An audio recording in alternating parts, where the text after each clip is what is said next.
saya penulis cerpen. Oh. Selain wartawan penulis cerpen. Banyak Jadi ya. memang gue juga kreatif gitu kan. Imajinasinya memang Ya, udah berimajinasi, main. main. Oh, pantas. Nah, ketika masuk ke TV, tinggal dari imajinasi di dalam tulisan mewujudkan dalam visual kan. Iya. Nah, ketika dapat job bikin iklan, bikin skenario iklan atau mentradara iklan, saya udah pede gitu. Udah ngerti. Jangan-jangan yang nyerang botnya Pak. Enggak, kalau itu enggak. Belum kepikiran ada. Enggak. Ada ya. Ada. Terus itu yang kita jadi marapat take over semua take over semua. channelnya ya? Ya, sama channel kita. Channel semua medsosnya, semua konten kita take over semua. Strateginya di hari itu sampai mereda. Unboxing ayo dengar rahasia agensi terbongkar. Oke. 1, 2, 3. Welcome back to Unboxing. Ini sebuah podcast apa nih Mas? Agensi. Agensi. Ya. Banyak ilmunya di sini ya. Pasti. Kebetulan saat ini kita kedatangan tamu spesial nih Mas. Spesial Tetangga. Spesial terus. Kita tamu selalu spesial. Spesial ini. Oke. Sebelumnya terima kasih. Pak, panggilan siapa ya? Saya pernah nonton di salah satu podcast yang khusus PR kalau nggak salah. Dipanggil Mas Coy ya. Mas Coy, benar. Kak itu panggilan saya, Coy itu panggilan sejak SMA. Oh, SMA di oke. Rawamangun. Tapi kalau Pak Coy Sekarang di kantor karena sudah jenggot putih jadi panggil Pak Coy. Iya. Tapi kalau manggil Mas saya lebih senang karena dulu waktu saya di Trans 7 dari Satpam sampai di Rut manggil saya Mas Coy. Jadi Oh, saya baik. merasa masih muda aja gitu. Kelihatan sih. Baik. Dan sebenarnya kita juga di kantor jarang ada yang manggil Bapak soalnya. Itu iya. Iya, Ya, ya kalau di kantor saya mungkin karena ini ya apa namanya? Seumuran. Enggak, saya paling senior gitu. Jadi yang ada yang banyak generasi yang Gen Z gitu. Gen Z Jadi juga ada ya? ada beberapa Gen Z, ada milenial beberapa. Mm-mm. Ya jadi saya paling tua jadi dipanggil rata-rata manggil mungkin sungkan ya dimanggil Pak gitu. Terus nggak apa-apa. Udah mulai begitu ya? Iya. Sama sih. Ya udah panggilnya Mas Coy aja Mas Coy, berarti. Ya, oke. Mas Coy aja. Oke, Mas Coy. Oke. Bahas apa kita kali ini? Trust lebih mahal dari iklan. Nah, betul. serem. Kalau kita di agensi itu ya, kalau kita ngomongin trust itu seperti kepingan uang utama. Nggak ada yang lebih mahal di luar trust. Kita sekali dapat klien, ya, mau brand apapun, perusahaan apapun, kalau sudah trust sama kita, jalan terus. Mau kita apa gitu. Alhamdulillah, Spora perusahaan saya itu ada punya 2 klien sampai sekarang. Itu dari dulu perusahaan saya jadikan set job sampai sekarang main job itu klien tetap. Ada 2 Berapa tahun Pak? dari 2002. Wih, 24 tahun. awet ya. 2002. 2002 bukan 2022, bukan 22 bukan. Iya, 2002. 24. Lama juga. Iya, 24 tahun. Jadi ada perusahaan itu yang dulunya cuma ngasih satu kepercayaan tapi satu job. Sekarang itu ya lumayan lah tagihan buat ke perusahaan itu beberapa bill lah kita kirim ke mereka untuk kerjaan-kerjaan lain gitu. Dulu kami hanya dipercaya untuk ngelola majalah. Majalah printing berarti? Printing yang zaman dulu 2002 kan itu sebagai sebuah kemewahan kan. Oh iya. Nah, perkembangan zaman terakhir itu sudah switching ke digital. Tapi ada yang cetak cuman beberapa eksemplar, ada 100-an lah gitu. Ditaruh di mana? Di ruang tamu kantor itu sama di beberapa kantor cabangnya gitu. Terus abis itu malah ini dapat ngelola, saya kasih strategi komunikasi sama kami, media monitoring sama kami, kalau ada krisis juga sama kami gitu. Ya karena memang PR ya. Ya PR karena PR. Dan termasuk dulu kita pernah ikut memulai brand itu ya karena waktu itu kan boleh sebut nama nggak? Boleh. Hah? Boleh. Boleh. Nanti kalau misalnya pas diedit dihapus ya bisa saya hapus. Jadi ada brandnya itu BUMN, itu namanya Jasa Raharja. Jasa Raharja. Kan? Oke. Ya, Jasa Raharja Apaan itu tuh? perusahaan BUMN bergerak di bidang kalau kita punya STNK itu ada iuran untuk jasa raja. Itu asuransi, bukan kecelakaan lah. Itu ya kayak itu. Nah, itu. Ada pasti semua kalau punya motor setiap tahun kita bayar iuran itu. Nah itu dulu sampai belakangan. Nah, iya. Jasa raja. Dulu pernah selalu kalah apa ya di mindset orang. Ada satu sambutan direktur baru, dirut baru orang luar nyebut bahwa terima kasih kami dipercaya, diamanai bla bla bla bla di Jasa Marga. Jasa Marga itu di belakang. Ya makanya kan coba itu ya sesama jasa sih tapi beda marga beda kan belakangnya. Iya betul. Nah terus saya deketi ke klien itu ke itu Pak coba dikasih orang biar mindsetnya lebih mudah apa. Dulu ada kalau pernah ingat iklan ini Jasa Raharja. Itu kan itu jasa, Pak, siapa? Jaja Miharja. Benar, pakai Jasa Miharja. Ini malaikat. Apaan tuh? Nah itu kira-kira itu untuk mengubah itu. Terus penyebutan kami juga arahkan konsisten dengan JR saja. Oke. Kayak PLN kan orang sudah hafal singkatannya tapi nggak perlu perusahaan listrik negara. Nah ini kalau Jasa Raja kan orang lebih di samping lebih panjang. Kalau JR itu lebih ya. JR sama JM berarti yang satu ya. Kalau Jasa Marga masih konsisten dengan Jasa Marga. Kalau ini kita nyebutnya lebih dengan JR. Bahkan di medsosnya itu pakai Jasmine, bukan Jasmine, ya itu kayak gitu. Lupa ya kayak. Oke. Itu trust itu yang ini contoh trust saja. Tapi Pak agak ini nih. Kalau trust itu kan berarti tadi loyal dari udah lama nih. Itu lebih ke perusahaan apa perorangan itu Pak biasanya? PIC-nya gitu. PIC-nya ya. Kan itu PIC-nya ganti-ganti terus. Diganti. Kalau di perusahaan itu kan ganti-ganti terus. Jadi lebih ke perusahaannya ya sudah percaya ke kami. Jadi intinya kami dianggap lebih tahu daleman gitu ya. Daleman perusahaan itu dibanding karyawannya sendiri kalau gitu. Jadi kalau misalnya nih ada masalah yang kami agak diuntungkan misalnya foto tahun sekian itu kami ada gitu. Kayak seperti itu sih sebenarnya. Oh iya database-nya udah. Ada database lengkap gitu. Salah satunya itu. Ada perusahaan lain ada satu lembaga lain nanti saya nggak sebut dah. Itu ada juga yang seperti itu. Kalau itu agak rigid ya karena organisasi lebih gede dan kadang-kadang ya sampai sekarang dipercaya dan beberapa kali dapat kerjaan tambahan gitu. Tetapi tidak seerat dengan yang ini yang seperti tadi. Memang harus dijaga ya. Nah ya kalau nggak kita itu trust, kalau kita jaga mendapatkan tapi sudah dapat terus dikhianati dengan hal-hal yang kecil itu menyakitkan karena tiba-tiba kita bisa di-cut di tengah jalan. Saya ada satu case yang bagaimana trust itu menghancurkan hubungan kami dengan klien itu. Ada itu Pak? Ada ya. Kalau tadi kan cerita bagusnya yang jeleknya ada juga. Ada lah. Kalau bisnis pasti ada. Bohong kalau bilang nggak ada. Baik-baik saja. Iya kan. betul. Ada di klien yang tiba-tiba dia senang sama satu orang, sama tim saya gitu. Satu orang ini bermasalah di perusahaan lah gampangnya gitu. Saya keluarin. Kan, saya suruh keluar lah gitu. Kliennya protes. Kok ini nggak ada? Karena yang feeding ke dia harus begini itu yang saya tugaskan ke perusahaan itu nggak seaktif dan tidak bagus itulah bagus ya. yang pertama.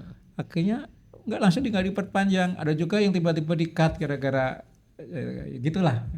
Trustnya juga itu penting. Tapi menurut Mas Coy nih seharusnya seperti apa ya? Kan soalnya kan buat perusahaan kita sendiri itu ini kayak si Malakama ya, buat si Malakama itu sebenarnya kalau dipertahankan ke kitanya nggak bagus, tapi malah ngekat si klien. Nah itu gimana? Ya itu di luar prediksi ya. Memang itu benar sih buat si Malakama juga. Dari pengalaman itu juga saya akhirnya ada solusi.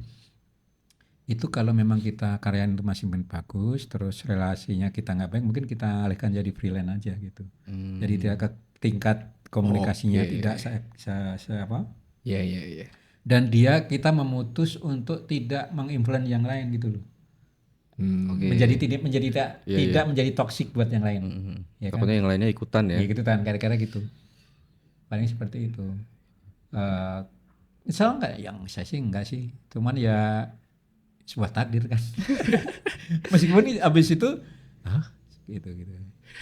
Jadi soalnya kita ada case kayak gitu sih dulu. Ada. Juga ada freelance. Intinya klien suka terus Oke, iya. di tim kan di back end lah ya. Iya. Jadi klien suka tapi di kita dia selalu respon gitu, akhirnya di cut freelance cuma dia jadi nggak perform. Oh. Jadi dia jadi cari kerjaan Yang lain gitu iya, sih, iya. kayak gitu. Pasti sih. Ya kalau itu memang itu. Ya di apapun keputusan manajemen pasti ada plus minusnya. Iya. Memang kita kalau bisa bisa manajemen risiko, mitigasinya, risikonya kita mitigasi bagus sih, misalnya visa kita ini. Apalagi kalau kita sampaikan ke klien, misalnya kita ada perubahan itu. Oke. Ya, paling seperti itu sih. Menarik. Oke, Lanjut Mas. kita masuk ke materi berarti sekarang. Oke, siap. Oh tadi belum materi tadi. Waduh. Udah panjang. Kayaknya seru memang ya. Iya. Tapi jujur saya nggak menyangka loh pas kemarin dikasih tahu Mas Antoni. Ini ada nih kayaknya. Terus saya cari. Ini siapa ya? Baru lihat ya.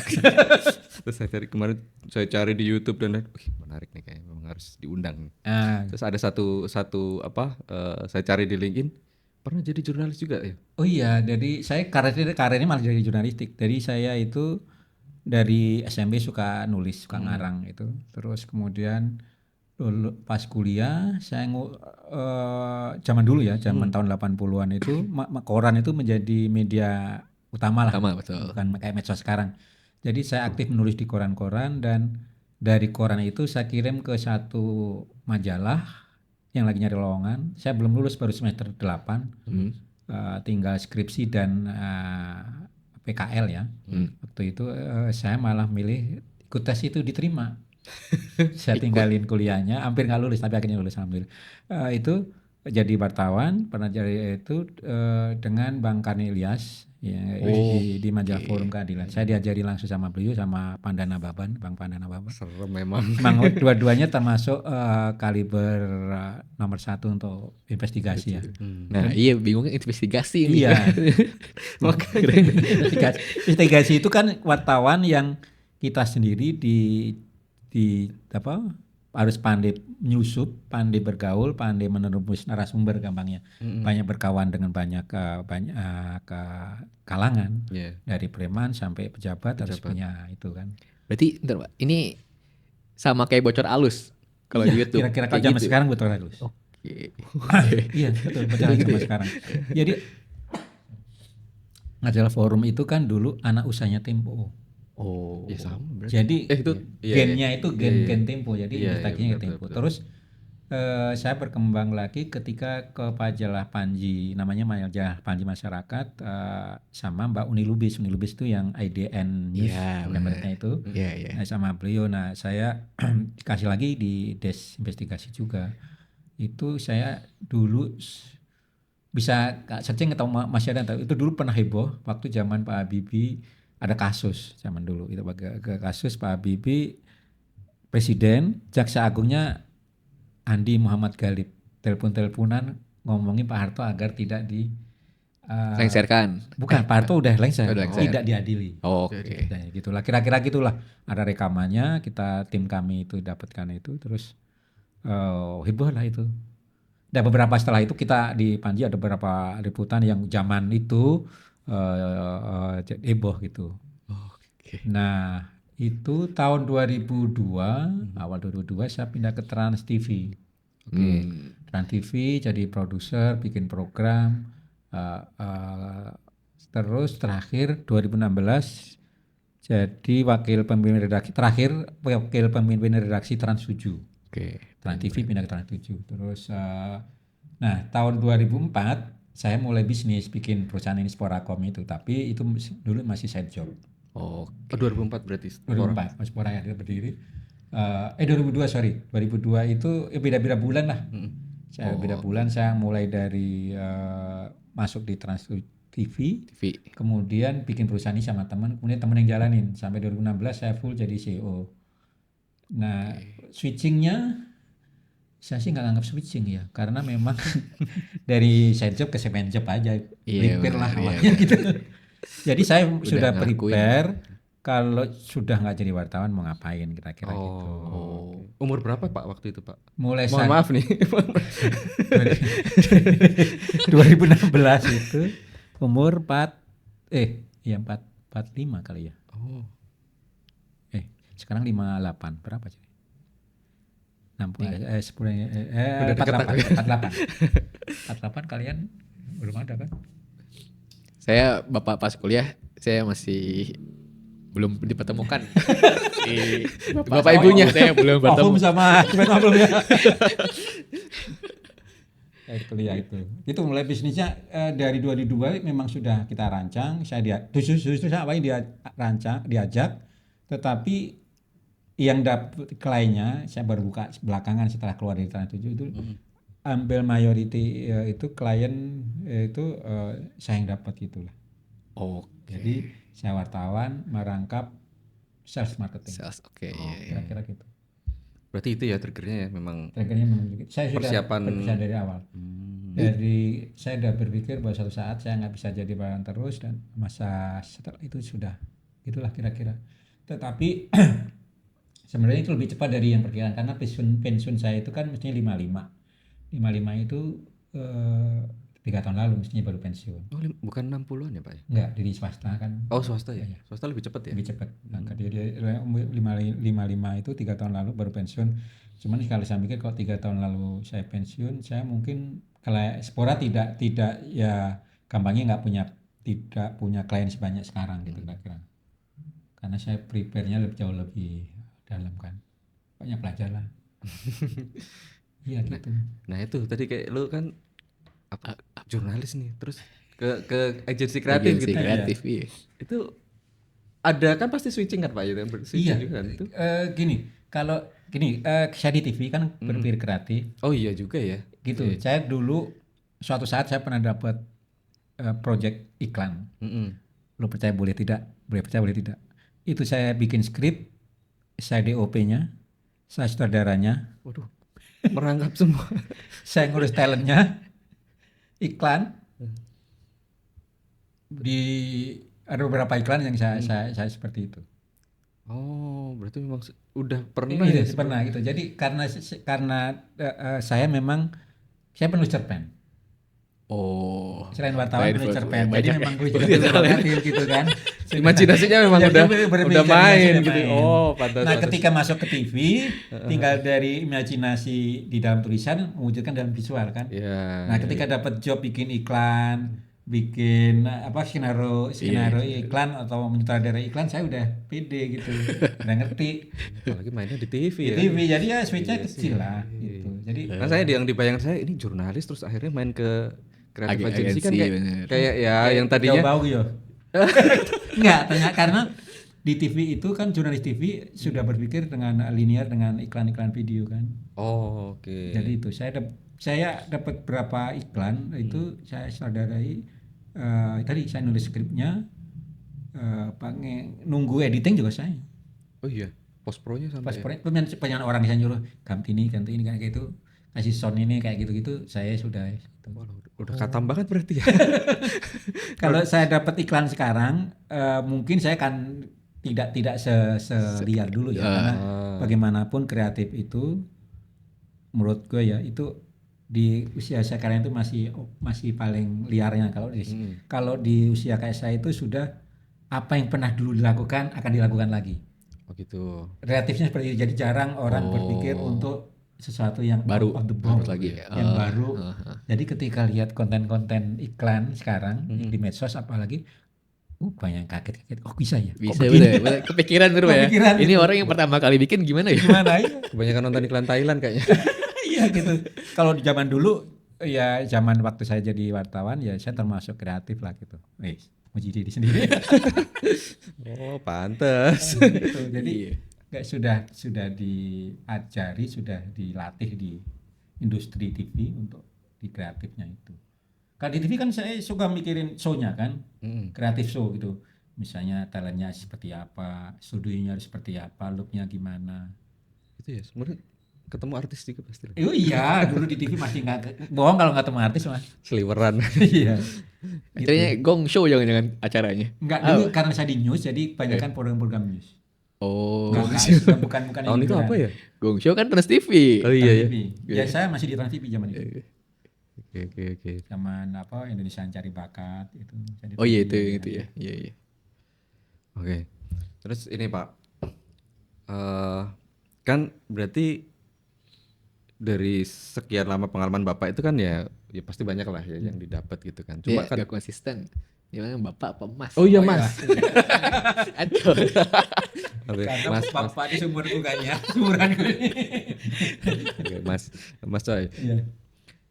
Kan kadang-kadang itu ya klien suka request sesuatu yang sebenarnya mereka itu nggak tahu tujuannya kemana gitu kan. Dan kita sebagai agensi kan kadang-kadang ya pilihannya kan entah ya ini kalau mau dapat projectnya ya udah kita kerjain apa yang mereka minta aja gitu kan, atau idealisme atau ya kita bisa ada win-win solution yang sekalian bisa ngasih edukasi ke mereka bahwa sebenarnya kan ya projectnya atau kebutuhan mereka itu sebenarnya A B C ini loh yang sesuai gitu. Kalau dari Bapak sendiri gimana tuh? Kalau saya tuh Bapak lagi. Iya. Ngomong gua aja ya. Siap. Biar ingat. Jadi 3T-nya pernah aku lakukan. Ngikutin apa yang dia mau pernah, ngasih edukasi pernah, nolak pernah. Nah yang kita dari menolak dulu. Ada tuh yang ditolak? Bukan nolak, uang muka gua mulai kembalikin. Oh, ya itu kan berarti ditolak kan ya? Jadi DP sudah ada satu brand minta, kita sudah take gambar, sudah bikin mock up, sudah ada ini, tiba-tiba ownernya bukan, jadi ini orang, jadi gampangnya ini perusahaan ngasih kepercayaan ke A, urusin sama si Pak Coy itu gitu. Udah kita bikin bla bla bla konsep, sekarang ada eksekusi, sudah approval awal itu udah oke Mas begini aja udah. Tiba-tiba orang kepercayaan ownernya udah oke, orang kepercayaan owner datang. Si A ini berarti? Si B lah. Oh si B. Datang begitu gagal. Saya nggak mau begini ya perempuan. Jadi saya nggak mau begini. Tiru ini aja, ikut ini. Gitu. Oh. Kira-kira gitu. Sakit hati nggak? Iya sih, kita udah produksi Udah soalnya. produksi, udah bayar ide. Udah approval juga udah approval sebelumnya, kan? tinggal finishing gitu, tinggal gitu. Itu sering sih kayak gitu. Akhirnya saya ngomong, Bu, mohon maaf ya, kalau saya harus ngikutin ide orang dari ide saya sudah hampir selesai dibanding saya nggak mau. Saya lebih baik saya kembalikan uang muka, bukan apa-apa. Kaget dia. Ya sudah karena dia pilihan kan. Oh dia maksa enggak Mas begini. Enggak Bu, mohon maaf ya saya enggak bisa. Saya itu orang kreatif, kalau ide-ide saya terus hanya saya nyontek punya orang, saya enggak punya kayak saya enggak punya kreativitas itu. Itu pernah. Iya. Udah nilainya itu lumayan itu. Itu ada. Itu yang contoh satu. Contoh kedua ada brand dari Jepang. Pengalaman tadi takut kehilangan klien. Padahal ini masih nolak apa gimana nih? Ini nerima yang nerima. Ini karena lagi BO kan, lagi BO. Mau gajian segala macam. Enggak, waktu itu mau lebaran. Oke, THR kan. Wah, itu klien Jepang itu ngomong, "Oh, pokoknya harus begini ya, ngikutin ini aja deh ini." Oke, Bu. Oke, Kak. Oke. Udah tim saya perintahkan mau ikutin maunya dia seperti apa udah. Dari kreatifnya, dari apa kita yang dia minta kita setuju udah. Oke, selesai. Karena dia mau, ya kan hasilnya seperti yang dia mau kan. Iya betul. Menurut gue sih, wah ini apa ini? Buat portfolio tapi gimana? Buat portfolio kan? Iya sih, kita nggak kadang-kadang malu juga mengasih contoh itu sebagai portofolio. Tapi ya whatever kan kita perlu uangnya, jadi itu. Ya itu. Nah, contoh yang ketiga, ini yang sering lakukan, ada brand yang maksain. Yang maksain lebih bagus, kalau diajak, kita mesti tahu celahnya nih orang suka apa sih. Jadi kita masuknya gampang gitu. Si klien ini berarti ya? Ya gitu. Kita ngobrol dulu, ajak kalau ngopi, oh kalau dia sukanya ngobrol ini loh gitu. Udah masuk di obrolan itu. Ada satu klien itu tiba-tiba ngomong gini, Mas, Twitter tuh apa? Zaman-zaman awal Twitter ini. Iya. Twitter. Oh ini Pak begini ini. Saya bikinin langsung di depan dia, Pak. Saya bikin ini akun ya. Nah gini Pak, bagus. Terus kalau kita mau tweet, oh gini. Oh semua aja nih sampai dari nggak punya, dari telur, dari nggak punya lah ya Bang telur. Sampai akunnya aja saya suruh follow siapa. Udah oke deh, happy kan. Pak yang ini gimana? Ya udah Mas. Mau cek kunci saya itu. Jadi kita masuk ke dia. Itu benar real itu waktu bukan Twitter baru, tapi dia baru tahu Twitter di perusahaan itu sudah pada main Twitter, dia belum oke. Gitu loh ya kan. Beliau ini berarti si yang ownernya itu bukan owner ini, kayak yang PM, yang apa sih kalau klien usernya klien itu yang user di perusahaan itu yaitu jadi saya komunikasi sama itu. Terus habis itu saya presentasi pakai data. Nah ini edukasi yang kedua adalah untuk meyakinkan klien adalah kita main data. Betul sih.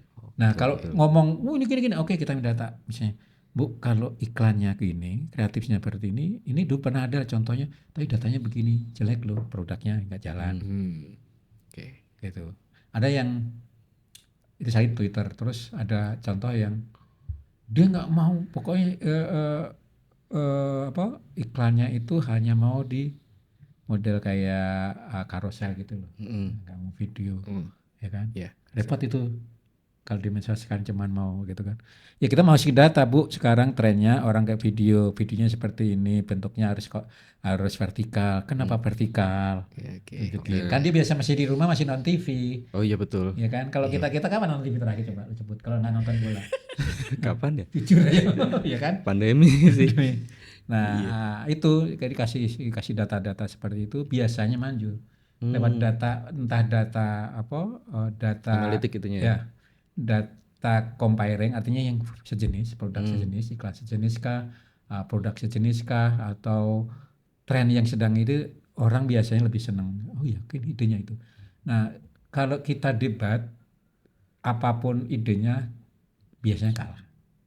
Karena ya sudah, kok begitu. Nah, kalau egonya itu dan punya duit, lo mau gimana? Ngalamin kan? Betul. Sering. Gue yakin semua agensi ngalamin itu. Ya, udah kita yakin dengan gagah kan, idenya luar biasa, udah yakin banget. Begitu ini, gitu. Begitu dia, kita udah ngobrol, udah berbuih-buih berjam-jam, nah coba gimana? Balik lagi ke angka ya. Ke angka.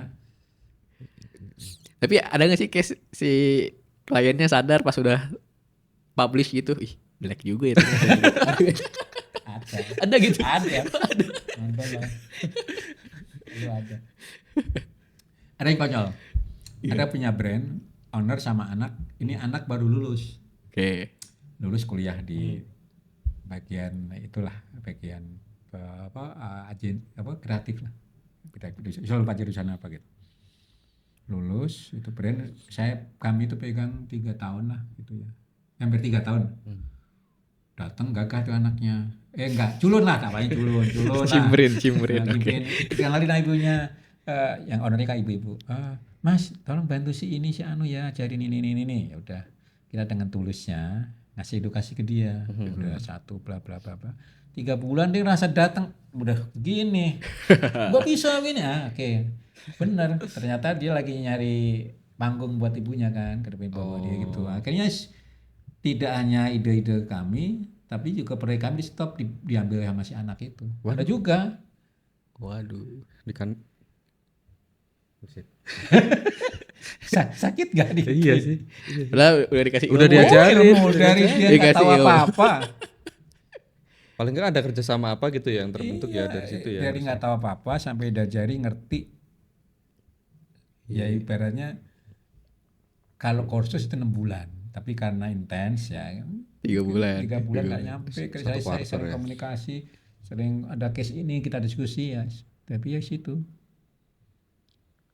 ada gitu ya. ada. Dan itu pengalaman pahit.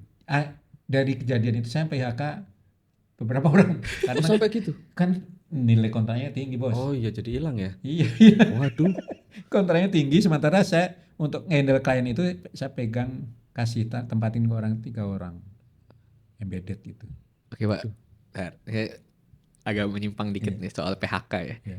Bapak melakukan PHK saat itu Oh enggak, setelah enggak berapa lama gitu? Berapa lama setelah gini intinya kan tetap klien saya nggak akan langsung PHK, tapi berusaha untuk dapat klien Klien yang lain dia. Nah, kalau dalam waktu tenggang itu dapat dan orangnya bagus, biasanya Lanjut, tetap kita pertahankan. Tapi kalau orangnya sudah apa istilah anak sekarang nggak perform lah, kehilangan kliennya sudah waktu yang bagus gitu sih. Berarti emang, tapi itu udah pas klien yang anaknya yang hilang ini, itu udah ini kayaknya kita harus ngeluarin orang gitu. Itu udah kepikiran. Udah kepikiran. Karena itu tidak ya itu memang Udah dimitigasi. lah. Jadi di kejadian itu di waktu 2 bulan saya kehilangan 3 klien di luar yang ibu anak tadi. Ada 2 kontrak lain yang retainery putus juga. Oke. Case-nya sama, bukan hampir sama. Orangnya itu yang pegang hampir sama gitu. Jadi bermasalah, ada faktor komunikasi juga. Nah itu yang mau nggak mau ya sakitnya beratnya orang yang bisnis itu ketika akan lakukan PHK. Betul. Itu tetap nggak enak bagaimana itu tetap nggak enak bagaimana Nggak enak harus kedua mikir belah pihak ya. ya kalau apalagi sudah berkeluarga punya anak punya sekolah ya Betul, kayak betul. gitu. Oke, kita balik ke topik. Oke, iya. Ya juga masuk ke topik juga sebenarnya. Cuma kayaknya kalau lebih spesifik ke spora juga kan kayaknya lebih banyak ke ini ya Pak ya, ke kalau nggak salah PR ya. Iya, biar. Oke, ini pertanyaannya langsung ke isu yang kemungkinan besar dialami atau kasus yang sering dialami brand-brand yang mungkin kan kadang-kadang apa ya dari satu brand atau mungkin entah personal ya, kadang-kadang ya suka bikin statement yang sebenarnya entah dia dalam kondisi tertentu akhirnya itu salah lah dan ya blunder terus dan lain sebagainya. Kalau dari situ Spora perannya gimana Pak? Iya, kalau kita agensi PR itu kalau kita handle krisis ya, krisis itu kan bagian krisis itu ibaratnya kita mengambil alih problem orang ke kita itu. Oke. Ya kan itu. Pernah klien ngisi blunder pernah. Ada satu perusahaan transportasi diserang netizen heboh hari itu sampai itu terus 2 hari lah kami dikontak oleh CEO perusahaan itu, Mas Pracoyo bisa bantu handle ini. Oke Pak, ini kita itu belum jadi klien sebelumnya, Maaf. Belum. Jadi sebelum kita masih dalam proses nego kan tetap ada nego dong. Pak saya ambil kerja bantu nggak ada nego berat juga nanti nggak dibayar. Kan hancur kita. Itu siapa mau kita kerja bakti apalagi bermasalah lagi kan.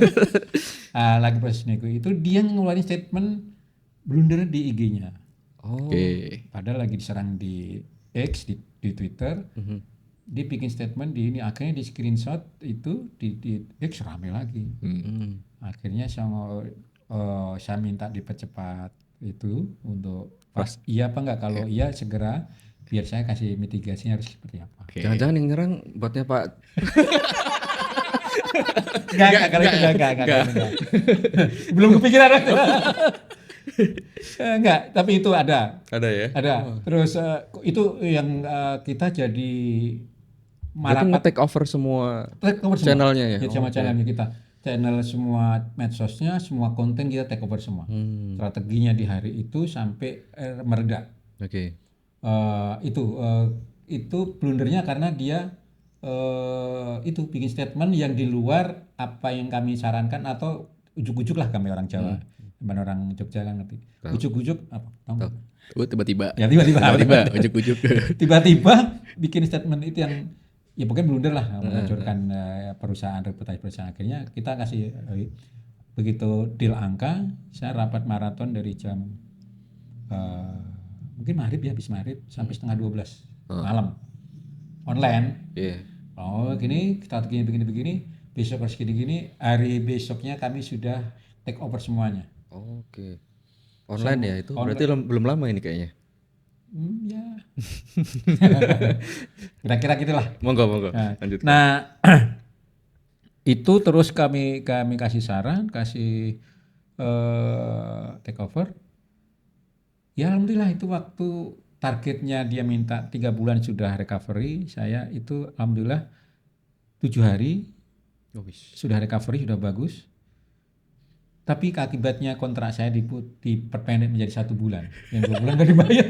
Padahal hasilnya. Karena itu gara-gara kerjanya kecepatan. Kecepatan itu. Saya nyesal juga itu.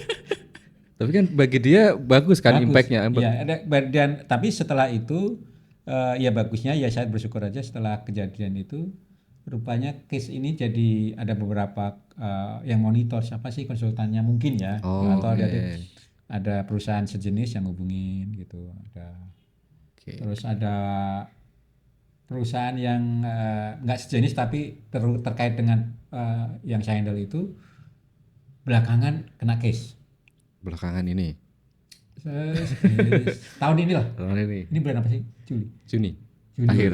Juni akhir yeah. Ya sekitar 3 bulan apa ya itulah banyak.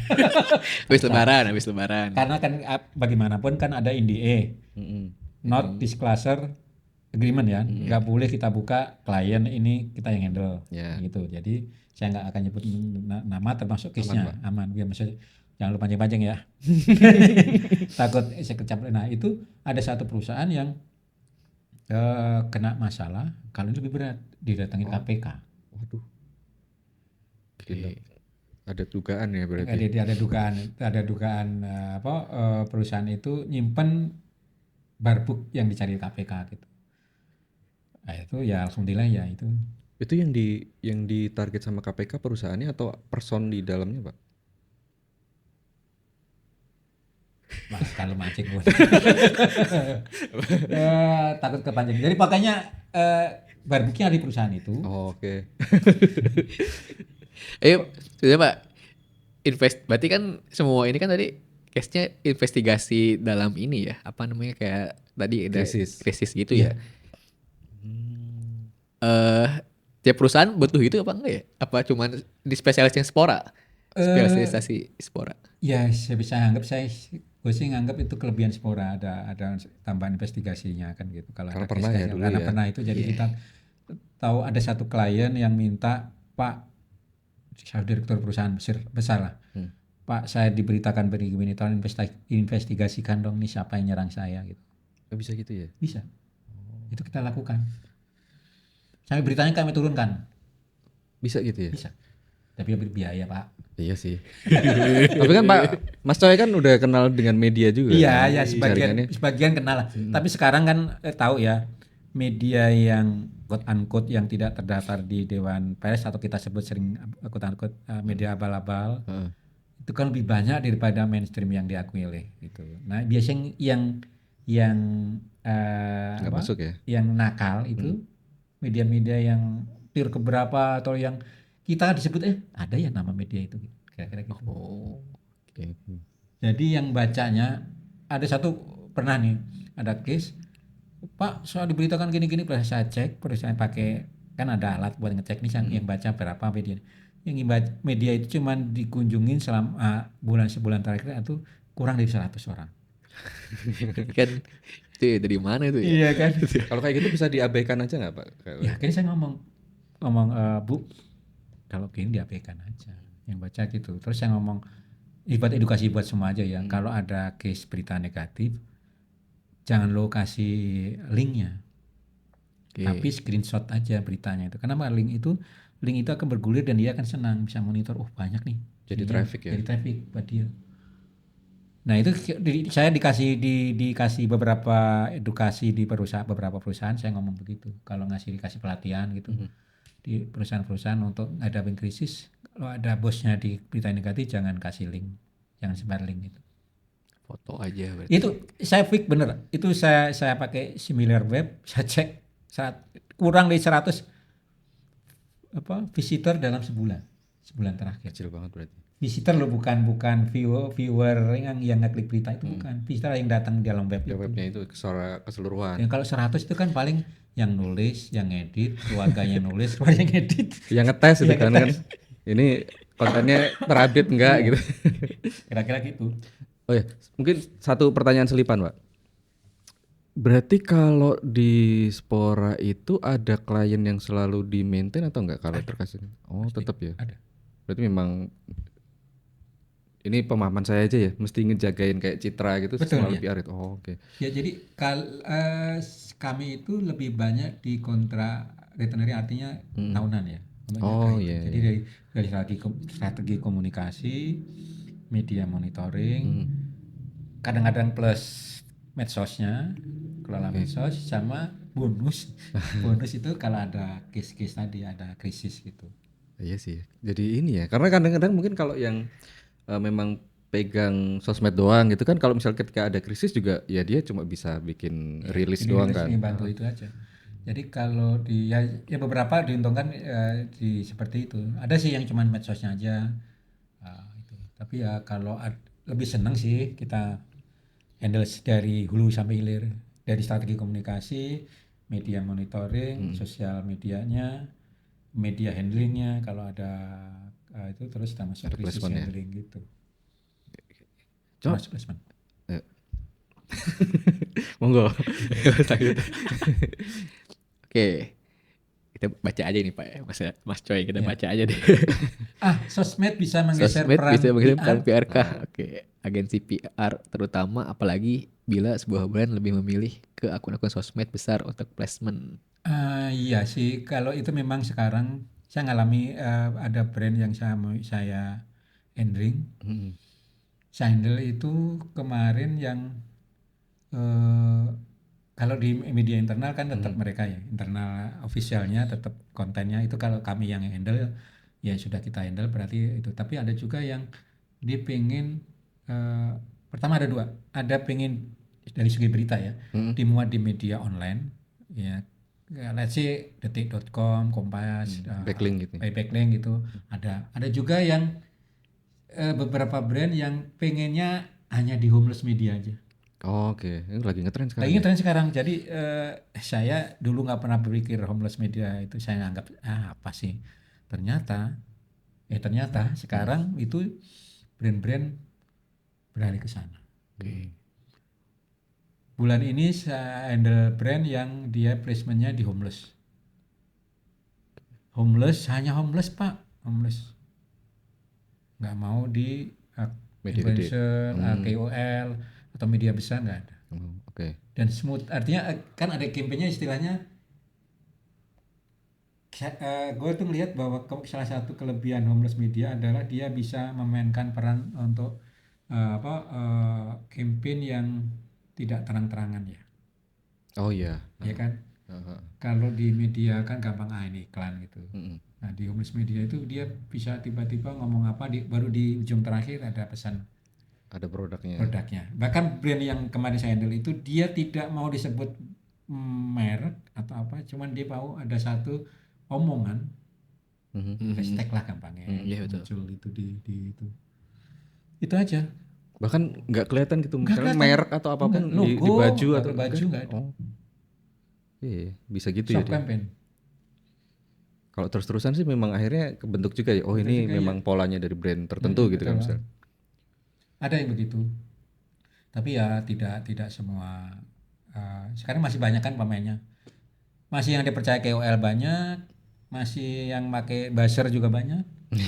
Robot juga banyak. Robot yang seneng jangan like-nya, yang penting like banyak, yang penting itu kan banyak juga gitu. Banyak sih yang biasanya akunnya di belakangnya ada angka-angkanya. Angka-angkanya iya itu banyak robot semua. Dan pola komennya juga ketahuan sih sebenarnya. Sama. Tapi sebaiknya saya melayani jasa itu juga sih. Karena itu mungkin bantu crowd juga sebenarnya kan di awal kan. Betul. Kalau itu bagaimanapun brand itu perlu menciptakan crowd di medsos ya. Itu penting juga di awal buat kenalin atau orang tuh senang dengan angka-angka sih. Betul. Jadi viewers kalau gede gitu kan ya. Viewsnya gede, viral itu seneng. Padahal kadang-kadang viral semua loh. Iya. Kasihan agensi yang lain enggak deh.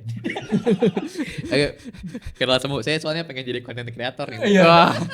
Villa Semu tuh gini, artinya villa yang kita bentuk sendiri. Artinya KOL, orang-orang atau kayak pakai.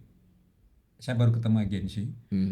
Dia satu punya, percaya atau tidak, setiap hari produksi 2000 video 2000 untuk bus produk sehari doang. Sehari. AI gak? Itu. AI lah, AI ya, sebagian AI, sebagian itu. Tetapi bagaimanapun owner atau brand itu senang ketika jadi perbincangan di kelihatan perbincangan, tapi kan yang berbincang sebenarnya di ruangan dia aja, cuman di medsos kan.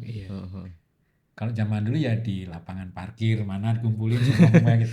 Nah, sekarang ya di medsos itu dengan kolom-kolom ini. Kalau kita cermati kan itu ya dari sekian ribu atau katakanlah juta gitu, mungkin kan bisa 80% by robot, by bus.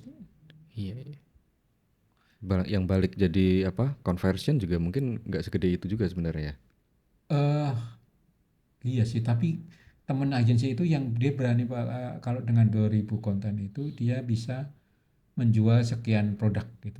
Oh sampai segitu ya. Jadi dia punya KPI. Performance ya. Performanya gitu.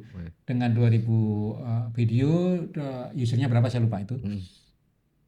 User akunnya maksudnya yang posting itu. Yang penting jumlah videonya itu 2000. Dia dengan KPI sehari laku sekian untuk produk, dia bisa menjanjikan itu. Itu sih susah dilawan ya. Saya juga bisa kalau itu saya ini. Ada teman yang begitu. Oke. Itu. Nah, ini. Aduh. Bagian senior ya. Udah saya ganti itu. Kemarin dia ngomong, Pak ada sepuh katanya. Wah. Sahur sepuh jadinya. Sahur sepuh. Nah kan gitu. Pada tahu enggak nih sahur sepuh? Enggak tahu sahur sepuh. Drama Kumbara. Masih jak-jak gitu Pak, kalau masih Sunda. Jak-jak itu masih kuat gitu. Saya baru pulang naik gunung loh. Gimana biasanya? Ciremai. Oh Ciremai. Lumayan itu. 3 minggu lalu. Enggak ada sumber air. Enggak, saya ada. Tapi enggak pakai carrier kan? Apa carrier kecil lah kecil ya kan. Buat yang backpack ya. Backpack. Berarti emang kan wartawan mah naik gunung. Emang gitu ya? Apa? Emang gitu? Rata-rata. Enggak suka, banyak wartawan yang enggak suka. Terus apalagi kan itu imajinasi. Oh iya. Iya. Puncak anjir. Tapi paling seneng kalau pas jadi wartawan itu ya, nggak pernah ketilang sama polisi ya. Kelebihannya itu. Wah itu kalau cerita pengalaman itu bisa sejam saya bisa cerita tentang bagaimana polisi sebagai wartawan itu. Oh banyak kita dapat privilege. Media nih gitu kan. Media orang. Ya udahlah saya ini aja daripada nanti saya ditangkap Pak Polisi. Tapi saya banyak pengalaman dengan Pak Polisi. Gara-gara wartawan dikasih kemudahan banyak banget. Di jalan raya, di apapun. Ya, ada liputan gitu. Ya. Oke. Nah ini apa nih soal kan Bapak sebagai yang ya udah banyak lah ya asam garamnya gitu kan. Sementara saya penasaran aja sih Bapak Bapak Mas Coy ini. Om. Mas Coy yang udah sejauh ini progresnya itu gimana sih caranya? Karena kan tetap beradaptasi dengan atau relevan dengan yang sekarang, apalagi yang ke Gen Z itu kan nggak mudah gitu. Apalagi udah masuk Gen A sekarang gitu kan. Di umur kita sekian ini kan, aduh bukan ini kita kali umur gua. Tanpa mengurangi. Ya saya juga udah mulai udah 40-an tuh. Gitu ya. Itu ini istilahnya apa ya gitu kan, kadang suka nggak ngerti betul. kan ya. Kalau intinya gini, jangan berhenti untuk belajar sih intinya. Saya produk-produk Dispora itu kalau saya nggak belajar mungkin sudah tutup perusahaan, karena dulu dibangun hanya untuk jasanya itu hanya untuk mengelola penulisan buku dan pengelolaan majalah. Oh itu aja. Itu aja awalnya. Nah, dengan kreativitas saya akhirnya jadi agensi PR, termasuk agensi kreatif untuk bikin iklan, bikin campaign, bikin ya seperti agensi pada umumnya lah gitu. Itu saya banyak belajar. Termasuk saya satu hal yang kecil aja. Saya itu setiap tahun mentargetkan gue harus ikut kelas, workshop atau apapun yang relate dengan perusahaan, dengan jasa atau dengan perusahaan. Masih itu Pak? Masih. Wis. Masuk benar-benar yang bayar ke kelas bukan online ya. Iya. Itu selalu setiap tahun. Di apa? Kalau yang online itu saya suruh staff. Saya suruh staff ikut, dia lapor ke saya. Kontennya apa sih? Diajarin apa? Oke gini. Saya mereka bikin apa? Sharing. Sharing lah gitu. Atau ada undangan-undangan yang menurut saya tertarik, tapi saya minta wakil tim nanti saya dia presentasi di depan tim untuk apa sih kemarin belajar yang bisa kita ajarin. Nah itu membuat saya ikut perkembangan gitu, ikutin tren, meskipun saya banyak yang pasti ada yang lepas juga, yang tidak ikut semuanya, tapi mostly saya mengikuti produk-produk campaign apa yang lagi rame, tren apa yang lagi rame, termasuk platform apa yang lagi jadi bahan pembicaraan itu kan, itu ya harus seperti itu. Saya aktif di hampir semua platform kecuali X sama TikTok ya. TikTok saya baru. Thread main Pak, Thread. Main. Lagi rame juga kan? Rame ya. Saya kemarin ngikutin karena saya suka lari juga.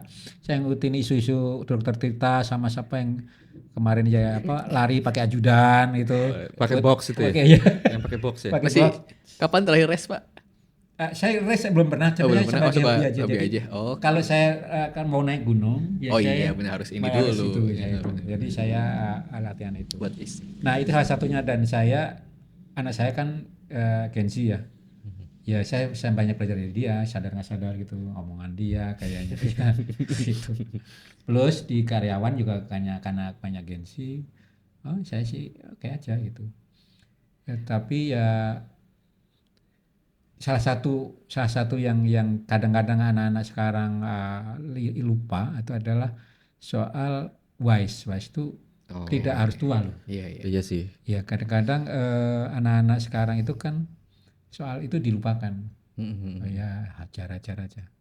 Nah itu kalau kenapa dirujak netizen ya karena wise-nya hilang gitu, nggak pakai wise itu. Jadi dia main jempolnya kecepatan daripada kepalanya isi kepan. Nah itu kadang-kadang yang itu. Jadi harus bagaimanapun wise itu penting. Tidak hanya di dunia nyata, di medsos juga sangat penting banget gitu. Sangat bakalan itu menurut sekarang itu ya. Coy, saya tadi pengen tahu kalau di Spora itu kan tadi setiap karyawannya harus ikut kelas gitu, course gitu ya. Nah sebenarnya di kita juga disuruh ya, tapi nggak pernah tuh. Nah kayak males lah gitu ya. Itu biar si orang tersebut ngelakuin gimana ya? Ada ini gak? Penugasan aja. Langsung aja gitu ya, nggak yang sukarela. Kalau saya sama gitu ke ini. Kalau saya kasih ayo kamu belajar AI sama siapa, mau ikut e-course, mau ikut silakan. Nggak jalan ya. Karena rata-rata itu menganggap beban. Meskipun kalau dia berpikir positif, ini kan bisa buat gue, kan gue nggak selamanya kerja di Spora, gue buat meningkatkan skill gue kan penting gitu. Mestinya berpikir seperti itu. Saya berharap seperti itu. Tapi banyak yang nggak mau, akhirnya saya jadi penugasan aja. Mau belajar ini, bahkan saya pernah ada beberapa link e-course-nya itu saya kasih lu ini minta admin untuk bayarin. Dia tinggal ikut. Nah, hasilnya kasih tahu gitu. Kalau nggak gitu nggak. Intinya saya pribadi saya masih ikut kelas, tim saya juga saya sering ikutkan itu. Kalau enggak ya kalah sama yang perusahaan muda, betul, harus kalah sama perusahaan-perusahaan yang di agensi yang anak-anak udah muda betul. Kalah gitu sih. Oke. Itu Mas, suruh anaknya. Iya, nanti aku assign deh. Langsung bayarin ya. Langsung bayarin. Kalau itu bener kan, gue pengen anak karyawan gue ngerti tentang ini. Kita ada iklan, linknya kopas forward ke anaknya, kamu ikut daftar nanti biaya minta situ. Sampai seperti itu. Enak sih itu. Penugasan. Kalau nggak penugasan nggak jalan. Nggak akan jalan. Ada bener. Ini banyak asnya isu gitu kan. Itu pasti. Padahal dulu saya tuh kalau waktu masih di karyawan dulu saya pengen kalau ada kesempatan ini saya pengen ikut itu. Zaman dulu kan training ya. Training itu. Ya. Saya yang sudah seusia saya dan saya CEO gitu kan. Buat apa kalau berpikir ini biar karyawan enggak, saya malah mewajibkan diri sendiri. untuk belajar. Yang ada yang kalau kelas yang kalau saya ikutin kan misalnya tentang scale up, tentang mindset CEO, tentang apa gitu yang atau tentang produk tertentu yang saya pengen tahu. Nah itu ikut sendiri. Tapi Mas pas di kelas ketemu banyak yang seumuran nggak? Masih bahas-bahas aja dia. Ya kan, soalnya kan kadang-kadang ya maaf ya, maksudnya udah di usia segitu tuh udah kayak Segitu aduh, teh gimana sih? males gitu kan. Ya, betul gak Pak? Betul. Oh, hampir Mas. hampir semua yang ikut gue paling tua. Ya, Gitu. ya ini maksudnya Tapi nggak malu, jadi kayak- contoh nah, gitu itu kan, dia, jadi nggak- contoh nggak yang ini. Mas, kalau tapi yang bicara lebih Lebih muda. Pasti lebih muda. Oh ya, aman aja tuh. Aman aja. Aman aja. Dia malah jadi hormat. Oh. Hormat bukan hormat. Jadi mungkin hargai saya nih. bukan dia orang- ewoh-ewoh doang ya, bukan, ewoh enggak, pekewoh. apa? Mungkin dia respect udah senior aja masih mau belajar. Rata-rata begitu. Gimana yang muda nih? Lebih muda gitu. Kalau pasti yang ngajar pasti lebih muda. Belum pernah yang dapat gurunya, coachnya atau itu yang lebih tua. Betul. Kalau yang bikin kelas itu kan yang sering seliweran di sosmed kan biasanya ya kalau nggak X di root apa gitu kata. Iya. Tapi latih lebih muda. Bu Susi itu juga mulai bikin kelas, Pak Jonan juga. Jonan ya. Saya pernah mau daftar cuman waktu itu ada apa ya? Pak kelasnya Pak Jonan, kelasnya Pak siapa itu yang bekas dirutnya XL itu. Pak siapa lupa. Sering buka kelas juga di itu. Saya pernah juga. Pernah mendaftar tapi nggak jadi ikut karena mahal. Premium ya berarti. Ini. Tapi ya saya sih di bawah 10 juta saya masih ikut kelas lah. Gitu. Investasi Iya sih, sinilah gitu kan. Iya. badan ke atas. Kita cuman segitu juga, Mas. Iya harusnya memang Gitu. memang dialokasikan ya. Iya, Harus saya mewajibkan dia menugaskan diri sendiri gitu. Tapi kalau di Spora berarti kan itu bagian dari learning and development kan Betul. mungkin ya. Itu nanti ngaruh juga sama ke research and development juga nggak? Iya dong. Nanti kan yang anak yang pinter yang ini pasti akan dapat salary-nya pasti beda dengan yang lain. Ada tim sendiri tapi kalau R&D. Perusahaan kecil Pak, R&D-nya sendiri aja kita. Iya. Belum sampai segitu. Perusahaanku tuh cuman 20 baru alhamdulillah bukan cuma 28 orang lah. Tambah ada ya mungkin 30-an sama yang apa? Freelance 30 berapa. Tetapi ya belum ada R&D-nya sendiri, ada HR-nya sendiri belum. Ya masih develop lah. Kalau tim engagement sering tuh, Pak. Tiap tahun apa? Harusnya ya, ada ya. Apa? Kita bikin apa? Itu dikeluarin apa namanya? Outbound. Outbound. Raker, ya, raker kan punya 1 hari, sisanya outbound gitu. Kalau di Spora ini apa WFH atau hybrid atau apa? Iya, pokoknya dulu sebelum pandemi ya layaknya kantor biasa lah. Setelah pandemi, pas pandemi work from home. Terus tahun 2023 atau 23 itu kita pernah normalisasi kantor. Oh, ke kantor. Kantor semua. Kantor. Malas-malas pasti. 3 bulan, cuman kuat 3 bulan. Karena apa? Pertama ada klien yang bukan sering, ada beberapa case klien komplain kok dihubungi susah. Ya, jadi masih alasannya lagi di jalan itu. Oh. Nah, itu. Itu ya malahan ya. Ya jadi begitu akhirnya diskusi sama tim, lo mau gimana? Maunya di rumah aja Pak. Oke. Let's go. Gitu. Sampai sekarang akhirnya yang ngantor kami direksi 2 orang, admin 1, marketing 1, OB 1. Tiap hari 5, itu. tiap hari. Saya Saya pun tidak tiap hari juga kalau ada kegiatan di luar atau lagi males jadi. Gitu. Baik. Jadi kayak di sini di Sweet Media kan work from home juga kan. Betul. Dan itu menurutku ya itu lebih efektif sih. Nggak tahu di perusahaan lain kan belum tentu juga bisa diterapkan di perusahaan lain. Kan ada orang kerjanya enak kalau nggak ngobrol langsung nggak bisa. Iya. Ada orang-orang bos-bos ada juga yang begitu. Kalau ngelihat anak buah dimarahin seneng kan.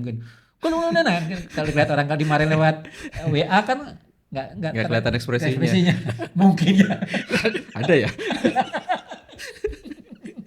Nggak parah kali kan. Siapa tahu memang sukanya gitu ya. Tapi saya pernah baca di mana ya, di LinkedIn nggak salah. Dia ada orang owner perusahaan, saya paling tidak bisa kalau saya ngomong nggak diperhatikan. Oh, iya. Artinya ya dari face to face, dan orang itu harus datang bawa catatan, lo ngomong apa aku catat, belum tentu yang dicatat dipahami juga kan. Kayaknya mungkin di sana gitu. Jadi kayak apapun situasinya dia orang harus ke kantor, nggak bisa work from. Makanya masih susah ya sekarang ya kalau suruh WFH ya, biar nggak macet gitu Jakarta. Tapi mungkin kalau di industri lain ya, kalau kreatif sih menurutku sih bisa. Masih bisa ya. Kalau industri kreatif, agensi kreatif kan tidak harus face to face. Ya kalau face to face misalnya lagi mau breakdown konsep, oke. Atau prepare buat satu event, satu campaign mungkin. Iya. Ketemu paling enak sih. Iya sih. Tapi bagaimanapun ketemu lebih enak. Tapi apakah itu efektif untuk setiap hari kan belum tentu juga. Iya. Betul. Iya kan? Berarti ini ada yang di luar Pulau Jawa juga ada, apa Jakarta rata-rata? Paling jauh di Bandung sama Batang, Jawa Tengah. Oh. Terus di Jogja, Banyuwangi, sorry. Banyuwangi satu. Paling timur ya. Jawa Timur. Ujung Jawa Timur. Ujung Jawa. Sebenarnya yang penting wifi-nya sih. Iya. Kalau itu kita Wifi. Wifi. Kalau di kami kasih apa? Oh, Pak. Apa itu namanya? Uang Iya, uang internet gitu ya. Tapi kalau dihitung sama uang kos di Jakarta dan transport, wifi juga relatif lebih rendah kan ya? Iya. Kan paling berapa? 300-an. Itu udah paket yang Paket lumayan. yang dibayar. Kan tidak yang harus muter video kenceng kan gitu. Beda kalau misalnya yang PH ya. Mungkin ya kalau PH. PH yang harus lihat video PH film misalnya harus nonton, mungkin ya nggak tahu juga sih. Tapi kalau di tempatku sih aman. Oke, menarik sekali hari ini. Panjang banget kita ngobrolnya ya. 1 jam. Jam bener. Ini ada ininya nih Pak. Tapi itu telat ke tadi Telat baliknya. Nggak bisa. Di sini nih 1 jam. Jam berarti. Oke, menarik sekali Pak Mas Coy. Pak Mulu. Sudah berkenan hadir di, sebenarnya ya unboxing itu juga masih tahap awal Mas. Iya. Jadi kita masih butuh banyak masukan, butuh banyak konten. Jadi ya bahkan studionya kan kayak gini. Sederhana sekali. Tapi apapun kalau nggak dimulai kan nggak jalan. Wah betul banget. Ya, jadi dengan unboxing jalan seperti ini, menurut gue ya itu jauh lebih bagus dibanding diem aja. Cuman ada di kepala, aku punya konsep podcast. Emang siapa lu kan gitu. Betul. Kalau sekarang dilihat, oh Chandra, ada sesuatu yang dilihat. Do something lebih bagus daripada nothing kan gitu. Iya. Betul. Quotes of the day. Quotes of the day nanti langsung Sambil di ngopi highlight. di rokok. Baik, terima kasih teman-teman sekalian. Terima kasih Mas Gue Coy. juga percaya, makasih diundang ke sini. Satu kehormatan diundang jadi tamu unboxing. Thank you banget. Nanti kita mungkin bisa ya part 2 ya Pak ya. Oke, siap. Di sini emang. Dekat banget di Ragunan situ. Ragunan sih. Ragunan. Arah ke sini bahkan lebih dekat lagi. Iya. Oke, terima kasih teman-teman. Kasih. Ditunggu episode selanjutnya. Berikutnya. Tunggu ya. Kalau ada komentar yang bagus, saya dapat hadiah nggak? Botnya main. Nanti kita ajak ngopi-ngopi. Gitu. Gitu berapa likes-nya berapa. Baik. Oke, terima kasih. Terima kasih, Kita teman. tutup. Mas Coy, Ya, sekali lagi terima kasih sudah mampir di siap. kita. Nanti ketemu Udah. lagi. Oke, bye. Bye. Pakai kata, jangan cuma tebak. Bikin konten yang bikin orang teriak. Kreativitas dan teknologi menyatu. Unboxing bawa kamu maju. Alhamdulillah. Seru sekali. Seru ya. Pancingnya bisa aja.